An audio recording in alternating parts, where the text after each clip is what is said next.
Welcome to Remnants of a Sound Blast. This is episode 8, and today is Black Friday. On Black Friday, I do not do any shopping. On Black Friday, I listen to Black Sabbath.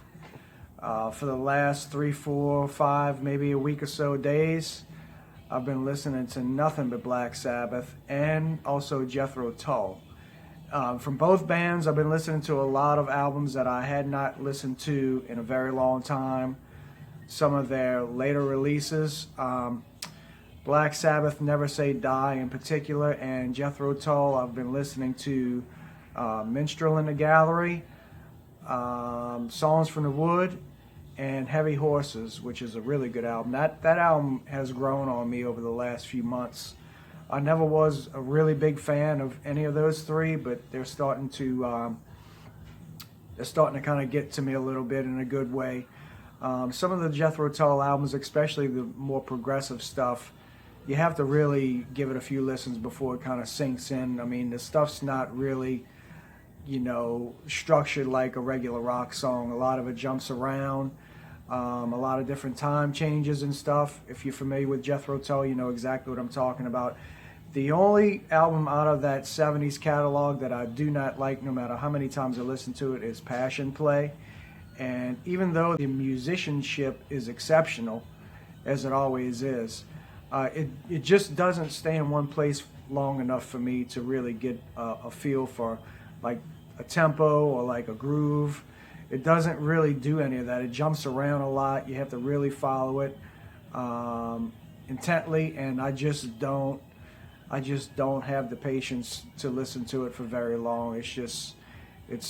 There's just too much going on, and like I say, it's impressive as far as the musicianship is concerned, but as far as listening to it just as a song, I cannot do it. I'm sorry if you like Passion Play, but I just do not like that album. But the ones before it and the ones after it I think are great, all the way up until 1980 when they came out with A. I'm starting to listen to that. So far, I think it's okay. There's a few good songs on it. Some I could just never hear again, and I'm fine with that. But back to Black Sabbath. I don't have the album in front of me. I have a lot of albums behind me. I set up this room about a month ago. This used to be a dining room, but I got rid of the table, broke it down, and I got some music posters. I'll do like a tour one day of all the walls, but this is just one small section.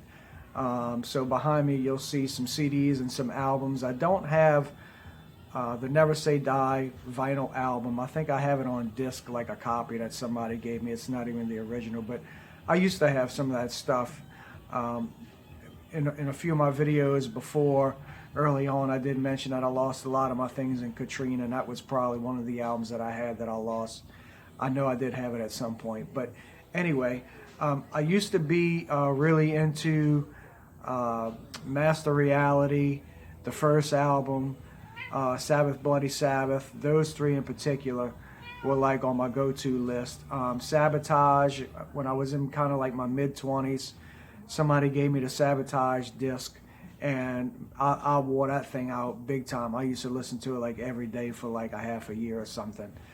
Thrill of It All, that's such a great song. I love that groove, that drum groove, and that reminds me a lot of John Bonham. Bill Ward does a great job. I'm shooing away a cat. Have a lot of cats. But my main purpose of this video tonight is to talk about Never Say Die. Never Say Die was an album that I never really gave a lot of listen to back when I first started getting into Sabbath. I knew about it. I listened to it probably once or twice, and it didn't really do a whole lot. I thought it was kind of like, on a scale of like a B, C, or D, like a grade scale, I'd probably give it like a C minus or something like that. That was back 20 or 25, 30 years ago, whatever it was. But I started listening to it again this week, since this is Sabbath week for me instead of Black Friday. And I gotta say, Johnny's Blade, Air Dance, Breakout, Junior's Eyes, all of those, Swinging the Chain, those 4 or 5 songs, man, that is some awesome stuff. It's a heavy album, but not nearly as much as the first few, but that's okay, because It's still Sabbath. It's a little bit technical, but the main thing I noticed that's a big change from the previous albums is that it has a lot more swing. Bill Ward's drums are more up front. He's just playing with more of a swagger and a groove than he did in previous albums. I think he's setting really good in the mix. A few of those earlier Sabbath albums, he was kind of hard to hear, but he's really like at a perfect level on Never Say Die, the whole album throughout. Air Dance is just like, I can listen to that song like constantly. It's just, there's something about it that's just so great to me. It's so different from like your typical Sabbath, but it goes through all of these different changes and it just seems to flow really well. Like I say, I don't have the set list in front of me because I don't have the album, like I say, but I'm just going off memory from the last few days. Those 4 or 5 songs in particular. The opening track, Never Say Die, that's pretty cool too, but I think there's some better songs than that. I think there's like only 2 songs that I don't care for on there. That's kind of like filler tracks. But all the ones that I did mention are the ones that I think are really good. I mean, you know, you got to think, when you don't listen to an album for 20 or 30 years and you kind of push it to the side and then you open it up again and you listen to it for what it is, it was like almost discovering a new band, because it was just like, wow, this is Sabbath. This is some really cool stuff. It would have been interesting to see how the music would have kind of changed if Ozzy had stuck around. I think they were really on to something new.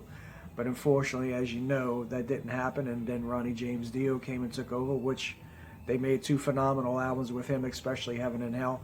I did listen to Technical Ecstasy just because that's the album right before Never Say Die, and I think that's a total flop in my opinion. That's the only album out of the whole Sabbath with Ozzy catalog that I do not like.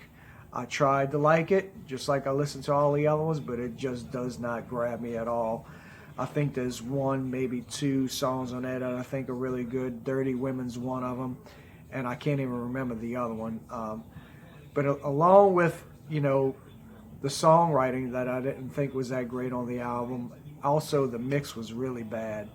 Geezer Butler's bass is usually pretty prominent on those Sabbath albums, and they put him down really low on this, so a lot of that bottom end was missing as well. So, you know, the mix coupled with the songwriting, the songs just weren't there for me. I'm sorry, but Never Say Die, that is a great album. I'm going to continue to listen to it until I wear it out, probably for another 3 or 4 days.